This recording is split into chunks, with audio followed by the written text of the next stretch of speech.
Shalom, selamat pagi Bapak Ibu. Gimana kabarnya? Dahsyat, luar biasa sebab Tuhan Yesus kita baik, amin. Kami percaya Tuhan, kalau penyertaan Tuhan itu yang terbaik Tuhan. Kami mau datang Tuhan Yesus yang membawa setiap puji-pujian kami Bapa. Kami mau berikan yang terbaik Tuhan, yang kami punya Tuhan, hanya untuk Engkau Yesus Allah yang baik.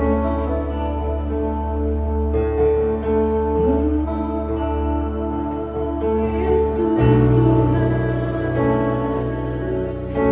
Yesus Tuhan.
buat gabah kami Tuhan.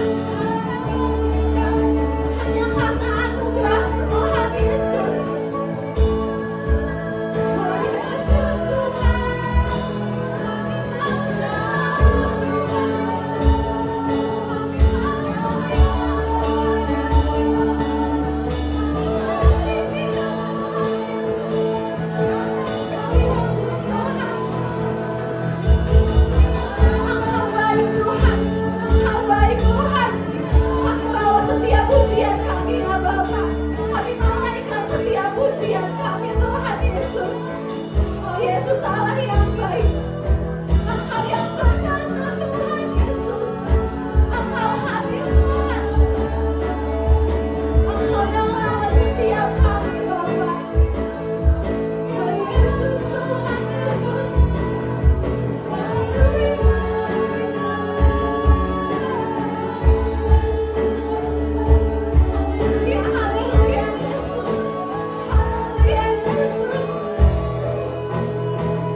kami bersyukur Tuhan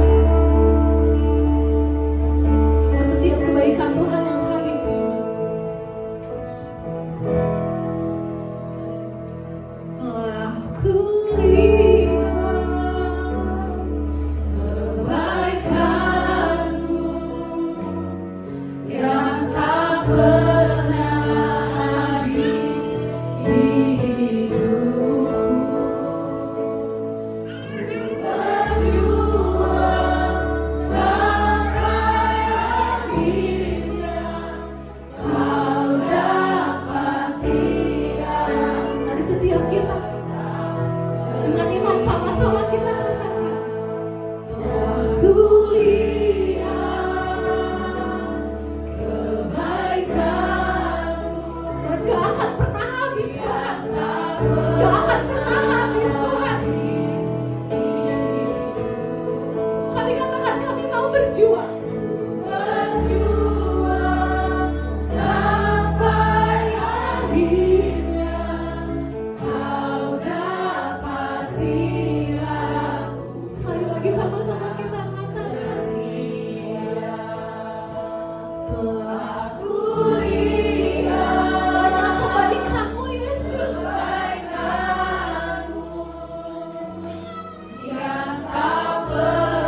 Anda lihat Tuhan dalam hidup kami Bapa. Kebaikan Tuhan gak habis-habis. Terima kasih Tuhan Yesus. Engkau Allah yang setia Tuhan. Engkau Allah yang baik Bapa. Doa kami Tuhan, kami mau juga Tuhan jadi anak-anak-Mu yang setia Tuhan. Dan Tuhan Yesus bakal dapatin kami tetap setia Tuhan. Itu doa setiap kami Bapa, anak-anak-Mu ya Tuhan. Terima kasih Bapa yang baik. Terima kasih buat setiap kebaikan-Mu Tuhan. Buat setiap penyertaan-Mu Tuhan. Kami bersyukur Tuhan. Kami berterima kasih Yesus. Ini anak-anak-Mu Tuhan. Kami mau mulai ibadah kami Tuhan Yesus. Kami mau naikkan setiap ucapan syukur kami Bapa. Hanya kepadamu Allah yang hidup, Allah yang besar, Allah yang ajaib. Terima kasih Allah yang baik. Kami mulai ibadah kami Tuhan.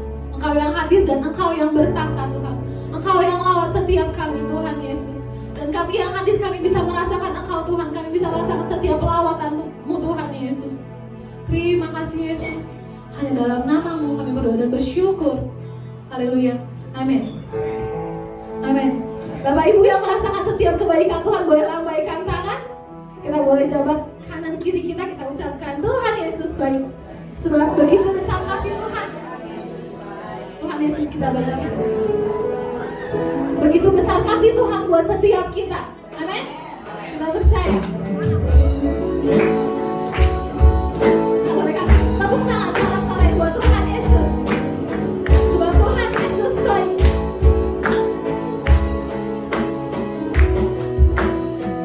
Kami mau ingat setiap kebaikan-Mu Tuhan, setiap kasih-Mu Tuhan Yesus. Sama-sama kita katakan, begitu besar kasih-Mu Bapa. Begitu besar kasih-Mu Bapa, Kau berikan anak-Mu yang tunggal. Di saat aku berkasih menyelamatkan kami, kasih menyelamatkanku, bukan sebagai hakim dunia, tapi penyelamat dan untuk kami Tuhan, Kau tebus Tuhan Yesus. Diriku Kau tebusku, kasih menyelamat.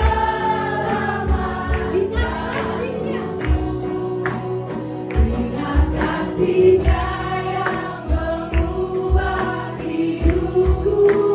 Ingat kasih-Nya yang selalu ada. Kasih Yesus, kasih Yesus.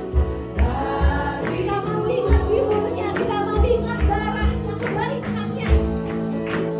Ingat pilurnya yang sembuhkan luka-lukamu. Ingat salibnya yang menebus aku. Kasih Yesus, kasih Yesus bagiku. Sebab besar kasih-Mu buat setiap kami Tuhan Yesus. Besar pengorbanan Tuhan buat setiap kami ya Bapa.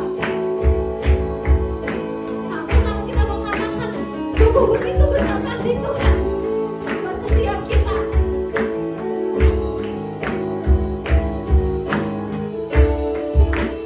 Terima kasih Tuhan Yesus.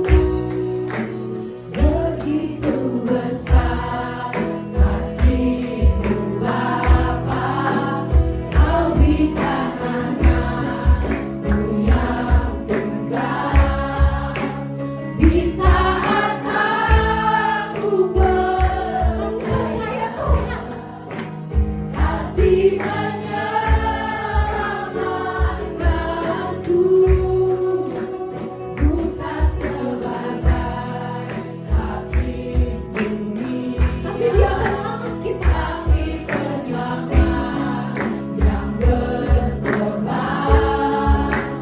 Untuk diriku Kau tebusku, kasih menyelamatkanku.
Amin. Tuhan Yesus bebaskan kita dan lepas kita dari belenggu dosa. Amin.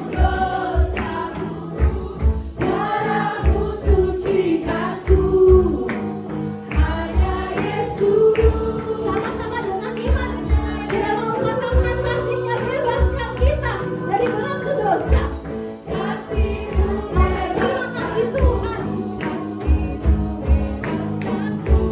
Lepaskan dari belenggu dosaku, darahmu sucikan ku.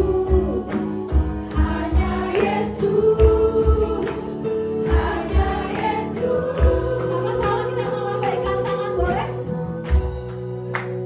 Ingat kasih-Nya yang mengubah hidup. Amin.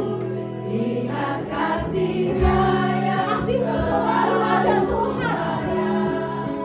kasih Yesus, kasih Kasih Yesus. ingat Tuhan.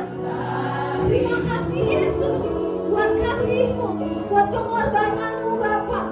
Ingat pilu-Nya yang Setiap kita udah sembuh, setiap luka kita udah sembuh. Amin. salibnya yang menebus aku. Kasih Yesus, kasih Yesus. Mari lagi sama-sama kita katakan, ingat kasih-Nya, ingat kasih-Nya Tuhan. Ingat kasih-Nya yang mengubah hidupku. Ingat kasih-Nya yang selalu ada. Kasih Yesus, kasih Yesus bagiku. Ingat pilu-Nya, Ingat pilu-Nya yang luka hati kami udah sembuh Tuhan.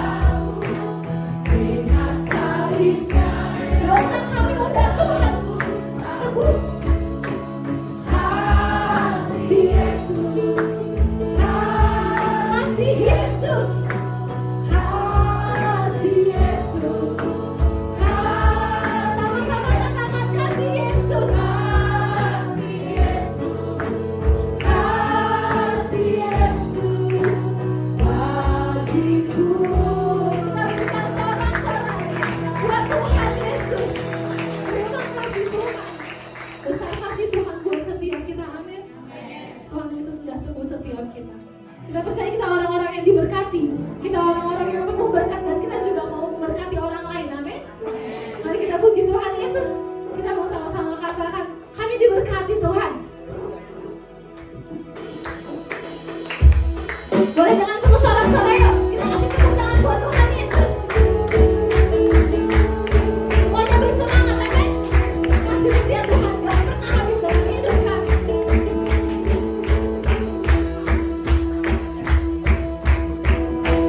Kasih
kasih ya Bapak.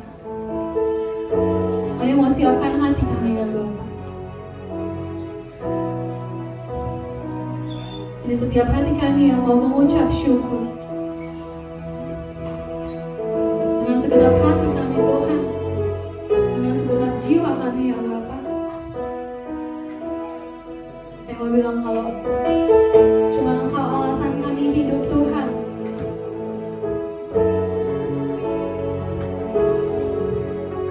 Terima kasih Yesus.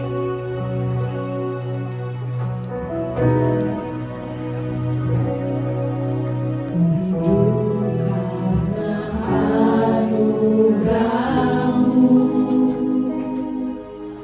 Tiada satu pun dapat ku banggakan, semua karena cinta-Mu. Ini hidupku, pimpin jalanku. Yesus pegang erat tangan kami Tuhan. Yesus pegang erat tanganku, ku tak dapat hidup di luar kasih-Mu. Bapa, jangan tinggalkan aku. Engkau alasan selama ku hidup. Sama-sama kita mau katakan, kami hidup karena anugerah-Mu Tuhan. Ku hidup karena anugerah-Mu. Tiada satu pun dapat ku banggakan, semua karena cinta-Mu. Ini hidupku, pimpin jalanku. Yesus pegang erat tanganku, ku tak dapat hidup di luar kasih-Mu. Bapa, jangan tinggalkan aku. Engkau alasan selamaku. Mari Bapak Ibu kita sama-sama katakan, Yesus pegang erat. Yesus pegang erat Kami gak bisa apa-apa tanpa Tuhan. Ku tak dapat hidup di luar kasih-Mu. Bapa, jangan tinggalkan aku. Engkau alasan selama ku hidup. Yesus pegang erat tanganku, ku tak dapat hidup di luar kasih-Mu. Bapa, jangan tinggalkan aku. Engkau alasan selama ku hidup. Haleluya. Sungguh kami bersyukur buat kasih-Mu yang berlimpah-limpah dalam hidup kami. Dan di dalam kasih-Mu kami juga bisa bersekutu beribadah bersama. Kami percaya Tuhan, ibadah kami menjadi ibadah yang berkenan di hadapan Tuhan. Bila segala pujian, pengagungan, pelayanan kami menjadi kesukaan bagi Tuhan. Terlebih sebentar kami juga akan diberkati oleh kebenaran firman-Mu. Roh-Mu menolong kami untuk mengerti, memahami, dan hidup dalam kebenaran Tuhan. Segala kuasa si jahat yang mengganggu benih-Mu ditaburkan di dalam hati, dalam pikiran kami. Semua kami patahkan kuasanya. Biarlah kuasa Allah saja yang bekerja, sehingga benih itu menjadi benih kehidupan bagi kami semua. Kami terima dengan iman, ucapan syukur dalam nama Tuhan Yesus Kristus. Haleluya. Amin. Puji Tuhan. Shalom bagi kita semua, saudara. Saya percaya Tuhan selalu baik, ya. Tuhan Yesus itu selalu baik bagi setiap kehidupan kita. Mungkin saya tidak tahu apa yang sedang Bapak Saudara alami dan perjuangkan, tetapi Tuhan tahu. Sebab itu jangan pernah mengabaikan Tuhan, baik dalam keadaan ketika kita berhasil dan juga ketika kita gagal, karena hanya keberadaan Tuhan yang dapat memelihara kita tetap di dalam kebenaran. Hari ini ada satu pesan dalam Lukas pasal 15. Ini cukup panjang, ayat 11 sampai ayat 32, perumpamaan di mana dikatakan anak yang hilang. Mungkin ini kelanjutan dari ayat-ayat sebelumnya.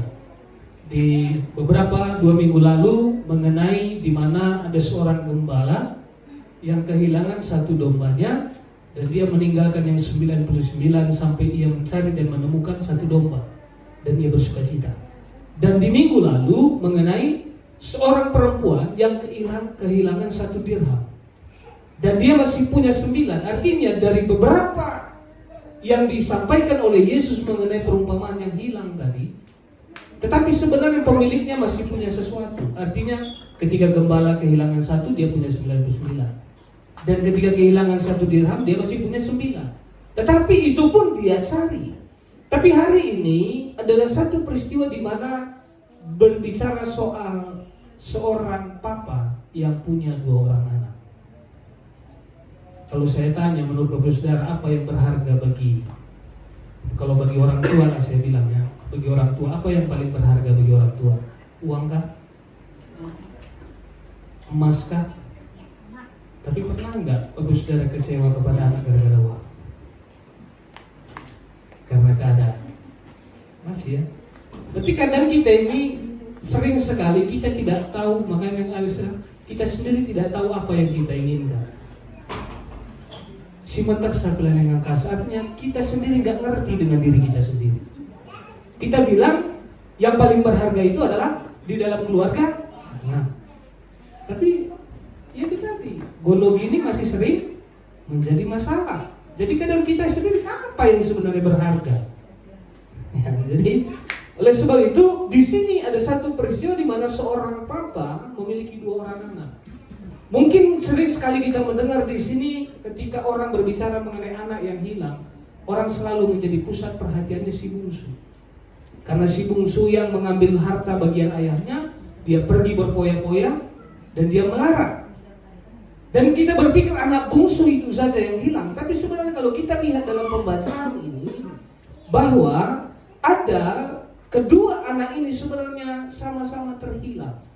Cuma dalam kondisi, keadaan, dan versi yang berbeda. Kalau yang si bungsu memang dia pergi, si sulung memang tetap di rumah, tapi dia sendiri tidak menemukan kasih dari Bapa atas dirinya. Makanya hari ini saya mau menyampaikan judul renungan ini, kasih yang mengubah kehidupan. Sekali lagi, kasih yang mengubah kehidupan. Kita tahu bersama, kita diselamatkan karena kasih. Karena kasih kita tidak binasa dan kita beroleh hidup yang kekal. Tapi satu hal saya mau katakan, kenapa pusat berita Injil kabar baik, kabar sukacita yang diberitakan itu adalah bukan hanya soal miskin menjadi kaya, bukan hanya soal sakit menjadi sembuh, tapi yang menjadi pusat utama pemberitaan itu adalah di mana yang mati menjadi hidup. Artinya memang semua manusia harus mati tubuhnya, tetapi yang lebih serius dari kematian itu adalah kebinasaan atau maut yang sering diberitakan. Dan kabar baiknya di mana adalah orang-orang di dalam Yesus yang mati menjadi hidup. Tapi saya percaya Bapak Saudara, bukan hanya ketika kita mati kita ada dalam kerajaan Allah, tetapi saya percaya ketika kita hidup masih di dunia ini pun kita adalah warga kerajaan Allah. Amin. Karena tidak mungkin ada orang ada di dalam kerajaan Allah yang kekal sementara hidup di bumi pun dia tidak ada di dalam hidup dalam kerajaan Allah. Jadi saya percaya kasih yang mengubah kehidupan bukan hanya membuat kita yang mati harus binasa menjadi hidup yang kekal, tapi saya percaya kasih dari Tuhan juga mengubah keadaan kita. Mungkin Bapak Saudara punya keadaan yang saat ini mungkin sakit, kasih Tuhan juga membuat Bapak Saudara menjadi sembuh. Mungkin Bapak Saudara bermasalah dalam ekonomi, keadaan Bapak Saudara kesulitan dalam ekonomi, kasih dari Allah mengubah keadaan Bapak Saudara menjadi berkelimpahan supaya bisa memberkati. Jangan diberkati berkelimpahan bicara soal saya lagi. Kita ini semua alat di tangan Tuhan. Jadi saya percaya seperti yang sering kali kita nyanyikan, ya, kalau menyanyikan itu kita setuju banget. Ketika dikatakan dia rela menjadi miskin supaya kita menjadi kaya, itu suaranya kenceng kali, aminnya beribu-ribu, amin, amin, amin, amin, amin. Tapi ketika rela menderita demi Kristus, dia Tuhan. Jangan saya. Jadi makanya memang luar biasa, karena kalau berbicara soal menjadi berkat, berulang kali saya katakan suara Tuhan pun bisa menjadi suara hantu bagi orang. Saya berharap suara Tuhan itu tetap menjadi suara kebenaran bagi kita, ya. Jangan tersesat. Oke. Ini karena cukup panjang, mungkin saya akan baca dalam penjelasannya saja karena melihat waktu. Jadi ini dalam Lukas pasal 15 ayat 11 sampai 32, ini peristiwa di mana dikatakan bahwa Yesus berkata lagi, ada seorang mempunyai 2 anak laki-laki. Jadi ditutup perumpamaan oleh Yesus di mana yang sebelumnya ada perumpamaan disampaikan, ada seorang gembala kehilangan 1 dombanya, dan disambung lagi di mana ada seorang perempuan kehilangan 1 dirham. Tapi di sini ditutup perumpamaan itu dengan di mana Yesus berkata ada seorang mempunyai 2 anak laki-laki. Berarti dia seorang bapak, seorang orang tua. Ayat 12 dikatakan, kata yang bungsu kepada ayahnya, Bapa, berikanlah kepadaku bagian harta milik kita yang menjadi hakku. Lalu ayahnya membagi-bagikan harta kekayaan itu di antara mereka. Jadi hari ini saya mau menyampaikan kasih yang mengubah kehidupan, karena dalam perumpamaan ini ditutup dengan di mana ada anak yang hilang. Saya katakan tadi mungkin kalau bicara soal anak yang hilang kita selalu berpikir si bungsu. Tapi saya katakan bahwa yang disebut anak yang hilang di sini, Yesus sedang berbicara bahwa ada 2 orang anak, sulung dan si bungsu sama-sama hilang. Cuma dalam versi yang berbeda tadi. Mungkin saya perlu sampaikan bahwa bangsa Israel, karena mungkin kita berpikir siapa? Kita anak yang mana? Kita anak yang bungsu atau anak yang sulung? Mungkin kadang kita berpikir begitu. Tapi kita harus tahu bahwa bangsa Israel itu sebagai umat pilihan Allah. Itu sudah memang kita lihat dari sejak Abraham dipanggil oleh Allah, dan oleh keturunannya lah Tuhan memilih umat pilihannya, yaitu melalui Israel, Yakub. Jadi bangsa Israel sebagai umat pilihan Allah dalam perjanjian lama adalah tipe gereja, yakni kita yang dilahirkan oleh roh dalam kerajaan Allah, itu di dalam Yesus. Mungkin ini perlu kita lihat terlebih dahulu sebelum saya masuk ke 2 pembahasan saja hari ini mengenai anak sulung dan anak bungsu. Tapi tolong tampilkan terlebih dahulu dalam Yohanes 1 ayat 11 sampai 13. Supaya kita tahu bersama bahwa sebenarnya yang sulung itu adalah keturunan Israel. Itulah yang kita sebut dengan ya bangsa Israel yang sekarang, ya. Jadi keturunan kita bukan diperanakan oleh darah dan daging, tapi kita diperanakan oleh roh. Yohanes 1 ayat 11, tolong tampilkan. Baru nanti kembali ke Lukas ini. Ia datang kepada milik kepunyaannya. Ini bicara di mana Mesias yang dinantikan oleh umat Israel itu datang kepada mereka, tetapi orang-orang kepunyaannya tidak menerimanya. Artinya orang Yahudi menolak Yesus, menolak Mesias yang mereka nantikan itu. ayat 12. Tetapi semua orang yang menerimanya. Di sini berarti ada satu hal yang luar biasa, di mana ketika tanpa terkecuali, bukan hanya keturunan Abraham, Ishak dan Yakub, tapi siapa saja, semua orang yang menerimanya. Artinya menerima siapa? Menerima Yesus. Diberinya kuasa. Ada satu posisi otoritas yang diberikan kepada orang yang percaya dan menerima Yesus. Apa posisi yang diberikan? Yaitu supaya menjadi anak-anak Allah. Jadi kita bukan hanya sekedar umat yang dipilih, tapi kita menjadi anak-anak Allah. Makanya kalau berbicara soal si sulung dan si bungsu, mungkin nanti saya bisa paralelkan bahwa sebenarnya si sulung adalah keturunan Yakub, Israel. Kitalah sebenarnya anak yang bungsu, yang sebenarnya kitalah yang hilang kalau diibaratkan tipe gereja di masa kini. Jadi supaya menjadi anak-anak Allah, yaitu mereka yang percaya dalam namanya. Ayat 13 akhirnya, orang-orang yang diperanakan bukan dari darah atau dari daging. Orang Yahudi yang sekarang memang secara daging adalah anak-anak Abraham, tapi di dalam spiritual, di dalam iman, di dalam kekekalan, kita ini disebut anak-anak Abraham. Makanya ada lagu anak sekolah minggu, Bapak Abraham mempunyai banyak sekali anak-anak. Aku anaknya dan kau. Kita menjadi anak-anak Abraham apakah karena darah dan daging? Kita menjadi anak-anak Abraham karena kita adalah orang-orang yang beriman kepada Allah. Jadi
tolong tampilkan lagi di layar. Jadi di ayat 13 tadi, Yohanes pasal 1 ayat 13 dikatakan,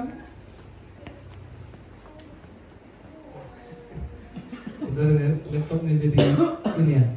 Jadi itulah Bapak Saudara, kita bukan diperanakan oleh darah dan daging, tetapi oleh roh. Artinya oleh iman kepada Yesus Kristus.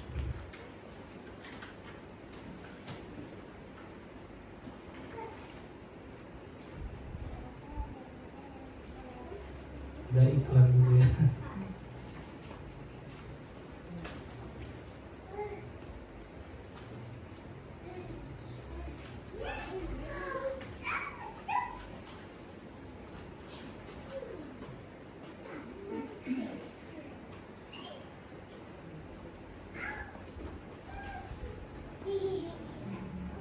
Ayat 13-nya tolong.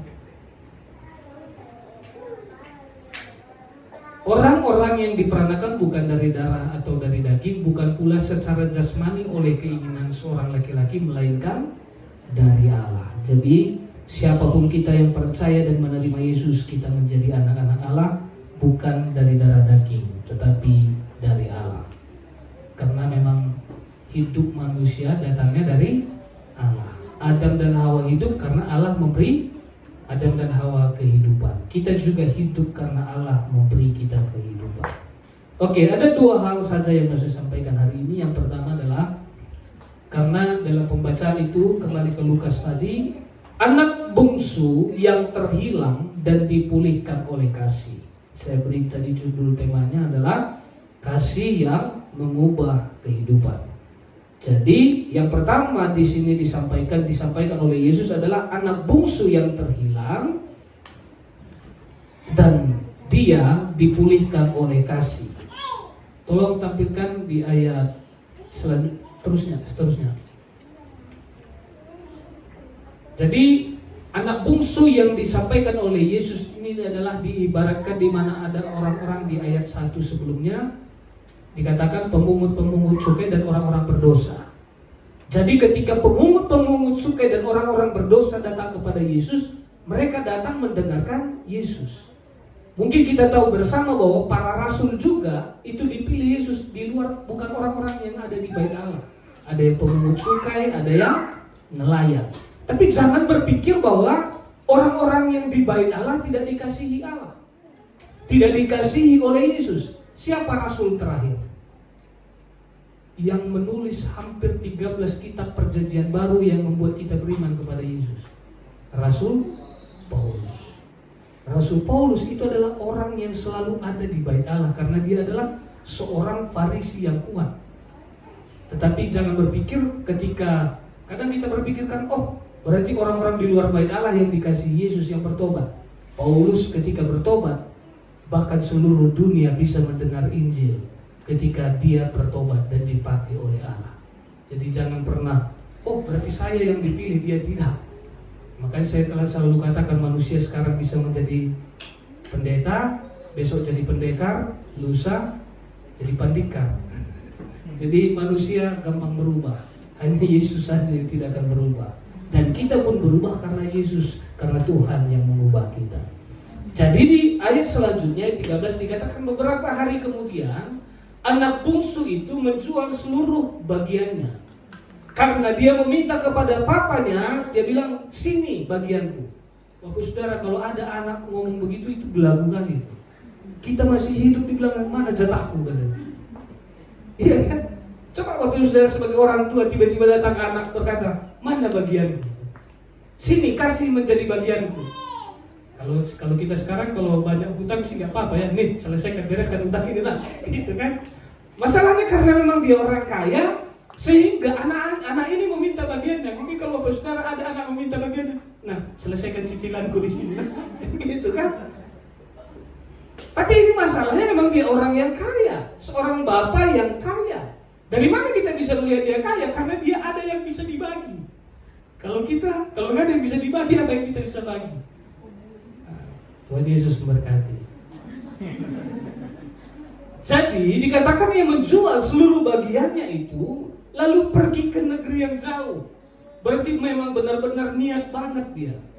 Bukan hanya meminta bagiannya, tetapi memang menjauhkan diri sejauh-jauhnya. Negeri yang jauh. Dan apa yang dikatakan? Di sana ia memboroskan harta miliknya dengan hidup berpoya-poya. Makanya saya percaya, nggak usah, saya tidak bilang orang duniawi, orang gereja pun punya uang belum tentu beres. Apalagi orang dunia punya uang. Nah, jadi saya berharap kita menjadi tuan yang baik terhadap uang, supaya uang itu bisa menjadi hamba yang baik. Kalau kita nggak bisa menjadi tuan yang baik, uang itu menjadi tuan yang jahat. Jadi kita yang harus menjadi tuan yang baik. Di sana ia memboroskan harta miliknya itu dengan hidup berpoya-poya. Ayat 14. Setelah dihabiskannya, berarti semua yang ada di dunia ini terbatas dan akan habis, akan selesai. Apapun itu. Makanya dalam kita bisa melihat bahwa dalam mungkin kita berpikir, ya kan negara kita negara demokrasi, 5 tahun sekali ganti, ya kan? Kerajaan raja pun mati. Kenapa Yesus disebut raja yang kekal, raja di atas segala raja? Karena kerajaannya tidak berakhir, pemerintahannya tidak berakhir. Tetapi di sini dikatakan setelah dihabiskannya semuanya, berarti semua sudah habis. Apa yang terjadi? Timbullah bencana kelaparan. Berarti bukan hartanya saja yang habis, tapi ada keadaan yang buruk juga terjadi. Mungkin kita bisa melihat keadaan dunia, bahkan keadaan, saya tidak, Bapak Saudara, saya minta melihat keadaan Nigeria sekarang atau keadaan Amerika. Tapi kita bisa melihat keadaan di negeri kita sesudah pandemi, banyak yang terjadi. Banyak yang terjadi bukan hanya secara pribadi, tapi secara nasional. bahkan secara global. Makanya di sini dikatakan ketika dihabiskannya semua, timbul pula bencana. Bencana apa? Kelaparan di dalam negeri itu. Dan apa dikatakan? Ia pun mulai melarat. Sebenarnya kalaupun sejahtera itu kota, kalau dia sudah tidak punya apa-apa, emang nggak bisa beli apa-apa juga kan? Nah, jadi artinya dia benar-benar miskin dan bahkan melarat. Bahkan keadaan di tempat dia berada pun benar-benar melarat. Mungkin kalau di Amerika pengangguran pun mungkin di negara-negara yang sejahtera kayak di Singapura atau di negara Finlandia, warga mereka kalaupun nggak ada uang dari warga, ya setidaknya kesehatan, pendidikan gratis. Kalau di sini kalau mau yang gratis ya begitulah. Jadi itulah yang terjadi, bahwa keadaan dan negeri di tempat dia berada benar-benar sangat sulit, sukar, sehingga dia melarat. Ayat 15. Coba lihat. Lalu ia pergi. Berarti ada satu upaya. Lalu ia pergi dan bekerja pada seorang majikan di negeri itu. Berarti dia bukan pemalas. Ketika memang biasa itu kalau orang udah susah, rajinnya berlebihan. Tiba-tiba yang malas menjadi rajin kalau udah melarat. Iya kan? Waktu tadi dikatakan waktu dia punya kekayaan, warisan yang berlimpah-limpah, dia katakan berpoya-poya. Sesudah melarat, dia rajin bekerja. Bahkan dia cari pekerjaan, dan dikatakan ia pergi dan bekerja pada seorang majikan. Dan dikatakan orang itu menyuruhnya ke ladang untuk menjaga babinya. Ini bicara soal babinya, ini bukan soal, mungkin kita berpikir bagi kita babi itu biasa. Tapi bagi orang Yahudi, babi itu nggak biasa. Ini saya harus sampaikan. Bagi kita kan menjaga pinahan babi, enak ini. Kalau lama-lama kan tinggal dipanggang kan gitu kan. Tapi bagi orang Yahudi, babi itu beda. Itu adalah orang yang memang bagi mereka itu haram. Berarti dia jauh dari negeri dan pergi ke negeri yang jauh. Tadi dikatakan bahwa bangsa yang tidak kenal Tuhan. Dan di situ dia benar-benar melarat dan dia bekerja dan untuk menjaga yang yang menjijikkan bagi mereka. Tapi coba lihat keadaannya selanjutnya. Dia sudah melarat dan dia benar-benar berupaya bekerja, tetapi ada di tempat yang hina, yang jorok, yang najis bagi mereka. Ayat 16. Lalu ia ingin mengisi perutnya. Dengan apa? Dengan ampas yang menjadi makanan babi itu. Jadi ada satu keadaan yang terpuruk dan sangat terpuruk yang terjadi dalam si bungsu ini. Dia bukan hanya pergi ke tempat yang hina dan ada dalam keadaan yang hina, tapi dia harus hidup dalam kehinaan. Lalu ia mengisi perutnya dengan ampas yang menjadi makan babi itu. Coba lihat, tetapi tidak seorang pun yang memberikannya kepadanya. Makanya Bapak Saudara, untuk melakukan yang salah pun sekarang berbayar. Makanya untuk mencari yang benar makin sulit. Karena yang salah pun banyak peminatnya. Jadi coba kita lihat bahwa di mana dia benar-benar hidup dalam kehinaan. Ayat 17. Ini yang penting. Lalu ia menyadari keadaan. Kadang Bapak Saudara, kita ini sulit sekali sadar. Tadi ketika kita menyembah memuji Tuhan, saya sampai meneteskan air mata. Karena saya tidak bisa mengenal kekudusan Tuhan sebelum saya menyadari betapa najisnya saya.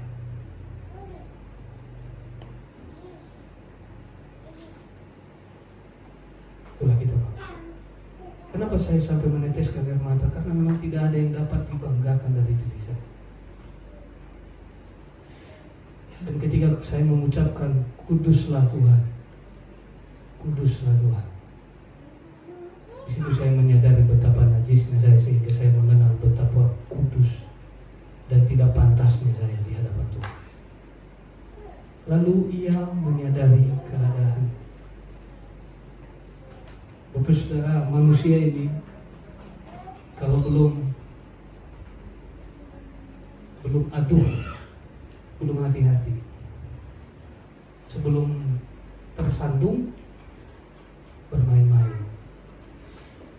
sebelum rubuh belum cermat. Jadi lalu ia menyadari keadaannya. Saya berharap Bapak Saudara jangan tunggu orang lain yang menyadarkanmu, karena dia pun butuh kesadaran atas dirinya sendiri. Kalau Bapak Saudara tunggu pendeta menyadarkanmu, pendeta pun perlu sadar atas dirinya sendiri. Jadi lalu ia menyadari keadaannya, katanya, betapa banyaknya orang upahan Bapakku yang berlimpah-limpah. Kadang orang berpikir, kalau bapak tua dulu di kampung berkata, saya tidak mau menjadi hamba Tuhan, saya maunya menjadi anak Tuhan. Kenapa? Kalau hamba melayani diberi upah, kalau anak memang dia yang punya, dia yang mengupah, bukan dia yang diupah. Dia yang menggaji, bukan dia yang digaji. Itu bedanya anak dengan hamba. Makanya ketika bapak tua itu, saya berpikir prinsipnya bagus. Tapi di sini coba kita lihat betapa banyaknya orang upahan Bapakku yang berlimpah-limpah makanan. Makanya Bapak Saudara, sering sekali banyak orang cemburu kepada pendeta, hamba Tuhan yang melayani Tuhan. Berpikir, wah berlimpah-limpah dia, banyak makanannya. Sama seperti anak bungsu, betapa banyaknya orang upahan Bapakku. Artinya orang-orang yang bekerja di rumah bapaknya yang berlimpah-limpah makanannya. Tetapi apa dikatakan? Tetapi aku di sini mati kelaparan. Jadi Bapak Saudara, kadang kenapa ya saya selalu anti dengan prinsip dan sistem gerejawi yang dibangun oleh dunia. Karena sering sekali orang mendewakan pendeta. Kalau Bapak Saudara mengenal kebenaran ini, Bapak Saudara harus mengerti bahwa ketika si bungsu itu bisa melihat bahwa orang-orang yang melayani, arti orang-orang yang bekerja di rumah bapaknya berlimpah-limpah makanan. Makanya saya selalu katakan bahwa kenapa saya katakan tadi kasih mengubah kehidupan. Karena kasih itu bukan hanya mengubah, saya katakan tadi, soal keadaan dan yang mati menjadi hidup, tapi kasih itu juga mengubah posisi dan identitas. Makanya saya mulai tadi di Injil Yohanes, kita menjadi anak-anak Allah karena kasih Allah itu. Jadi kalau kita bisa melihat bahwa perlu kita menyadari bahwa ketika kita menjadi anak Allah, anak-anak Allah, kita memang seharusnya keadaan kita itu berbeda, posisi kita itu berbeda, kehidupan kita itu berbeda. Tetapi apa yang membuat kita ada dalam kematian, apa yang membuat kita melarat, bahkan dikatakan tetapi aku di sini mati kelaparan. Berarti anak bungsu di luar rumah. Artinya ketika dia berpisah dari bapa, dia tidak ada di rumah bapaknya, dia bukan hanya keadaannya melarat, tapi dia juga mati kelaparan.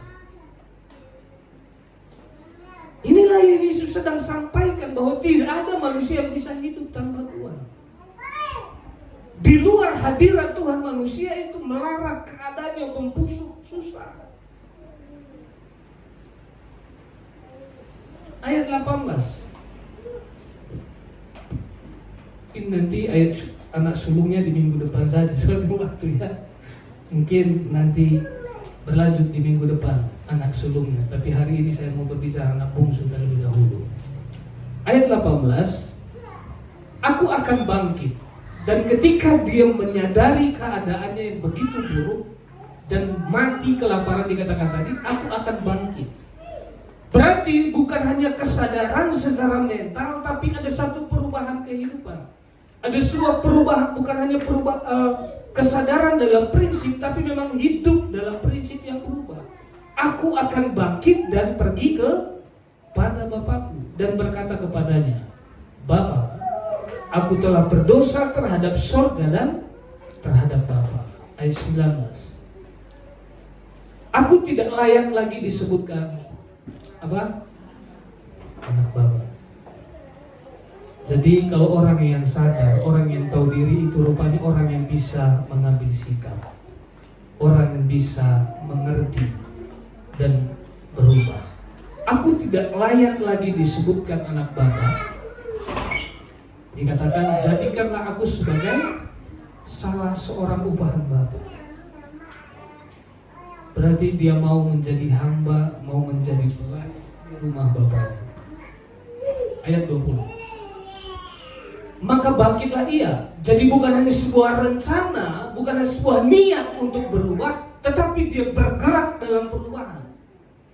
Maka bangkitlah ia dan pergi kepada bapaknya. Kadang kita ini kan hanya niat aja ada berubah, tapi hidupnya gak berubah. Bapak saudara punya niat untuk berubah?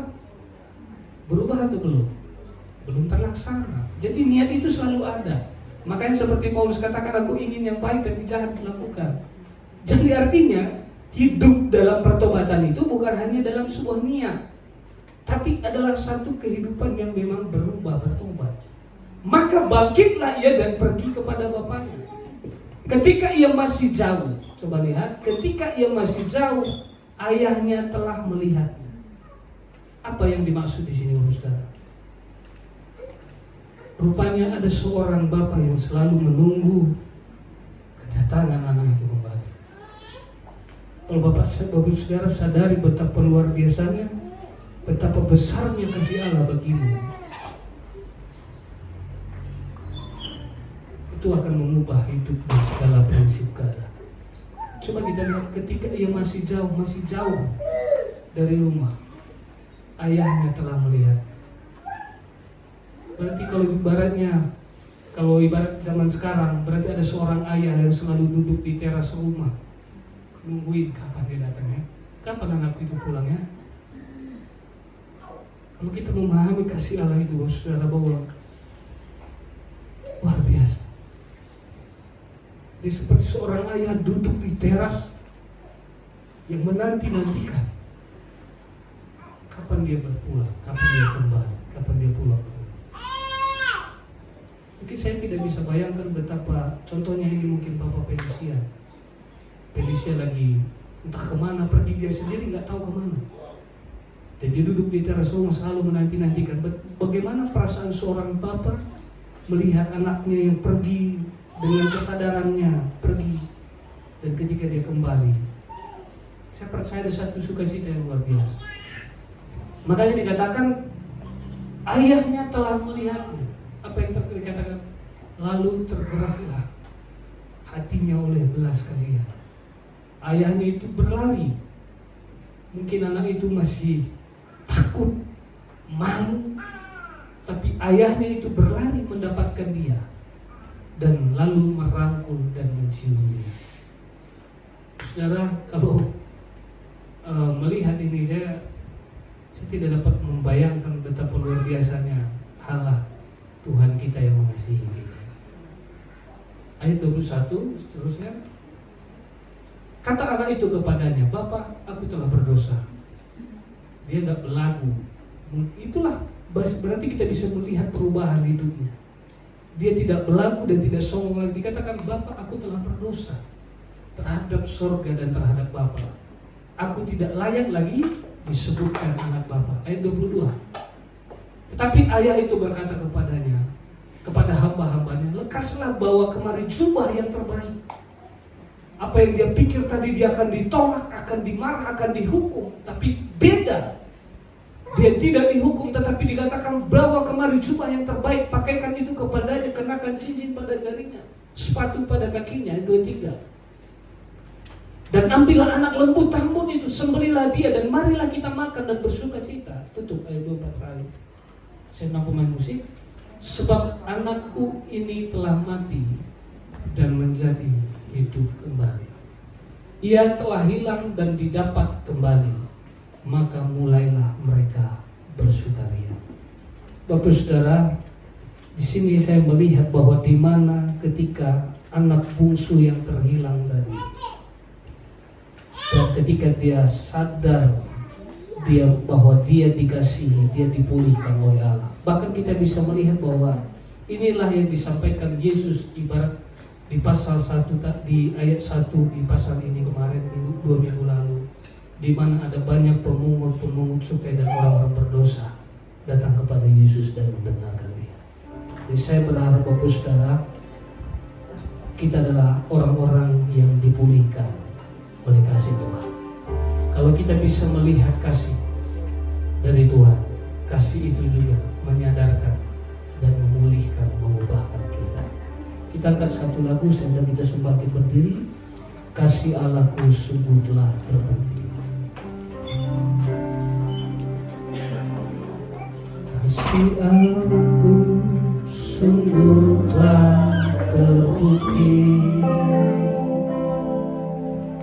ketika Dia serahkan anaknya. Kasih Allah mau berkorban bagi dan aku, tiada kasih seperti kasih. Katakan lagi dari awal. Kasih Allahku sungguh telah terbukti ketika Dia serahkan anaknya. Kasih Allah mau berkorban bagi kau dan aku, tak ada kasih seperti kasih. Bersyukur, bersyukur, bersyukur, bersyukurlah, bersyukur atas kasih setiamu. Ku sembah, ku sembah, ku sembah dan ku sembah sama hidupku, ku sembah tak bersyukur.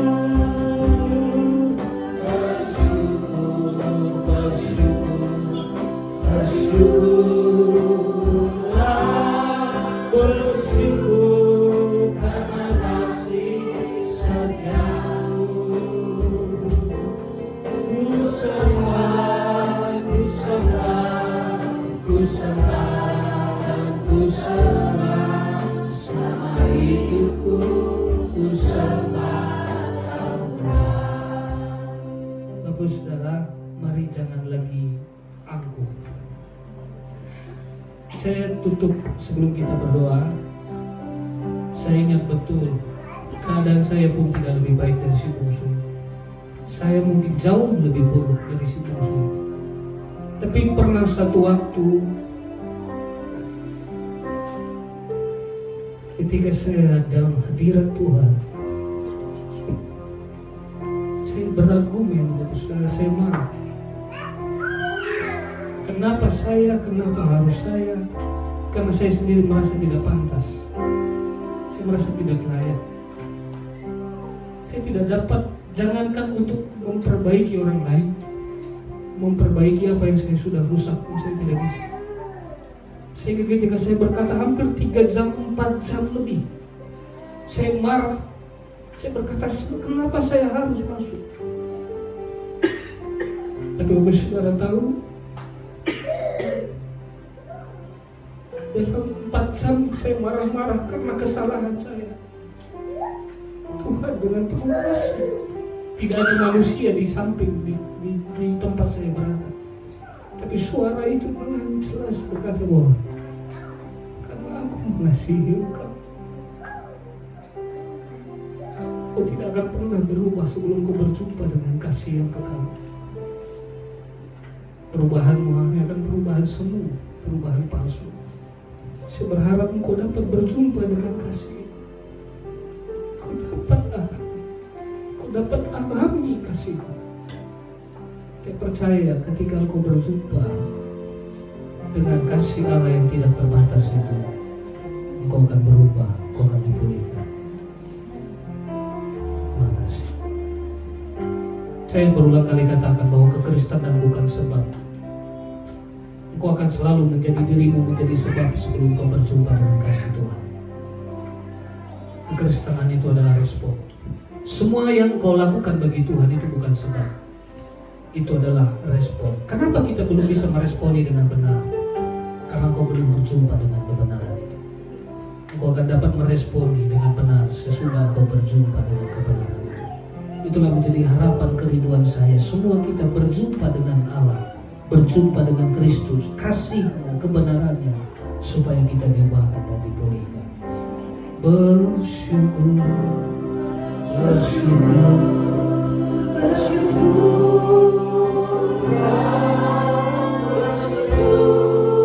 Karena kasih setiamu, ku sembah, ku sembah, ku sembah, ku sembah.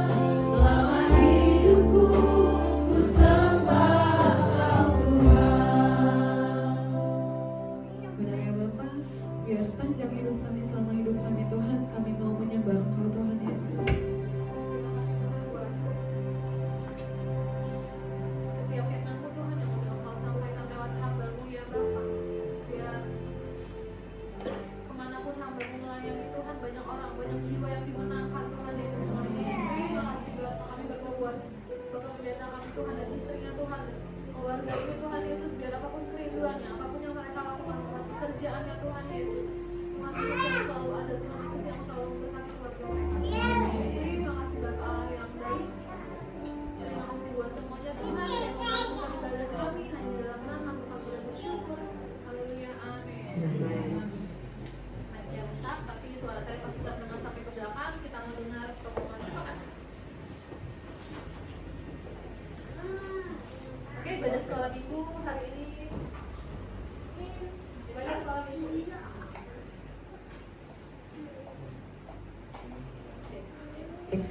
Oke, ibadah sekolah minggu hari ini di gereja jam 4 sore seperti biasa. Adik-adik nanti kita sekolah minggu ya. Oke, ibadah keluarga hari Jumat jam 8. Tempatnya nanti akan diumumkan lagi di WhatsApp group. Kemudian ada ibadah kaum wanita setiap hari Sabtu jam 4 sore di gereja. Nanti kita sama-sama hadir. Ada WhatsApp grupnya, nanti akan diupdate lagi ya. Ibadah youth setiap hari Sabtu jam 7:30 ada di gereja. Kemudian untuk minggu depan 19 Oktober kita ibadah seperti biasa jam 10:30, 15 menit sebelum ibadah kita ada doa bersama, saat teduh bersama. WL-nya Kakak Cedric, singernya Kakak Intan, Kak Intan, multimedianya Abang Martin, asyirnya Opung Kiara. Oke, kemudian pengumumannya sudah. Oh, ada satu lagi untuk dan Natal kita. Aku mau update sebentar. Kekurangan dana. Jadi dana yang kita butuhkan setelah diupdate ada 8.150. Dana yang sudah didapat, puji Tuhan, ada 5.300.000, puji Tuhan. Jadi kekurangan dananya hanya tinggal 2.850. Kita percaya Tuhan Yesus yang akan cukupkan. Amin. Amin. Oke, form janji iman ada di sebelah sana. Kalau ada keluarga atau perorangan yang mau mengisi, boleh diisi. Kertasnya boleh dikumpulkan ke bendahara kita, Kak Oci. Nanti dananya kita boleh kasih di akhir November, tidak apa-apa. Oke, pengumumannya cukup sekian. Saya kembalikan kepada hambanya.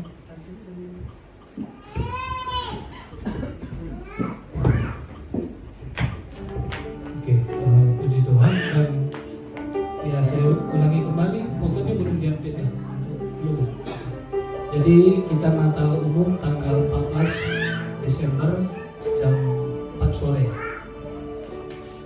Yang melayani nanti dari Jakarta Bapak Jeffrey Korompis, dan Natal sekolah minggu tanggal 7. Dan tanggal 7 itu Natal sekolah minggu jam 3 sore. Mungkin nanti kita nanti selesai Natal sekolah minggu ada Natal lagi untuk komplek perumahan, ada pasal tahun di perumahan ini. Jadi Natal sekolah minggu mungkin paling jam 6 selesai. Ya, itu saja, dan kita terus berdoa dalam semuanya. Tuhan menolong kita dan Tuhan memberkati. Kita akan akhiri ibadah kita sudah kita bagi berdiri. Kami memuji Kasih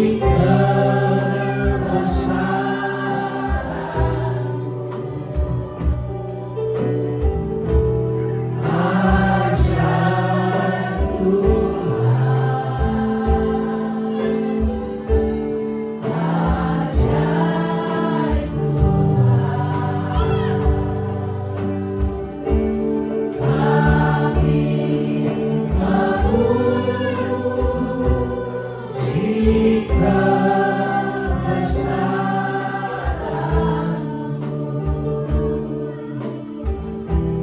ajar Tuhan, ajar Tuhan, ajar Tuhan, ajar Tuhan.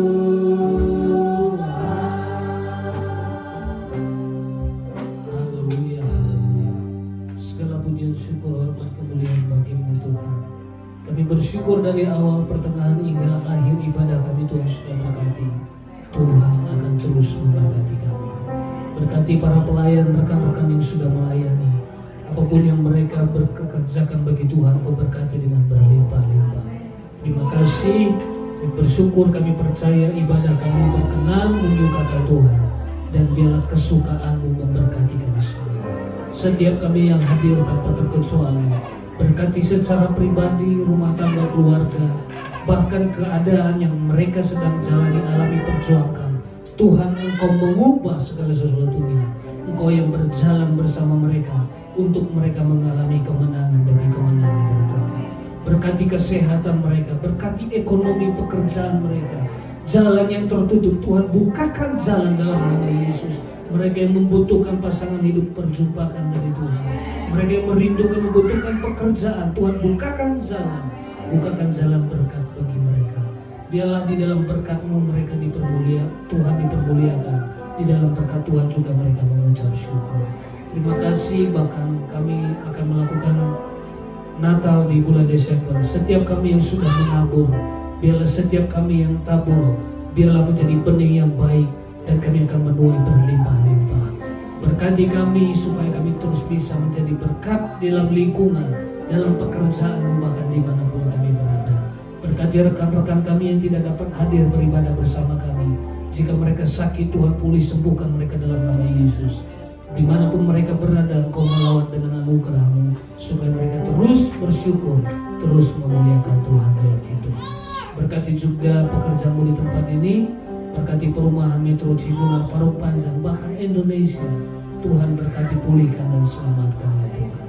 Jika sebentar kami akan pulang ke tempat kami masing-masing, Tuhan juga yang menyertai kami tiba di rumah dengan segala selamat, membawa berkat sukacita, damai sejahtera, dan berkat keselamatan dari Tuhan.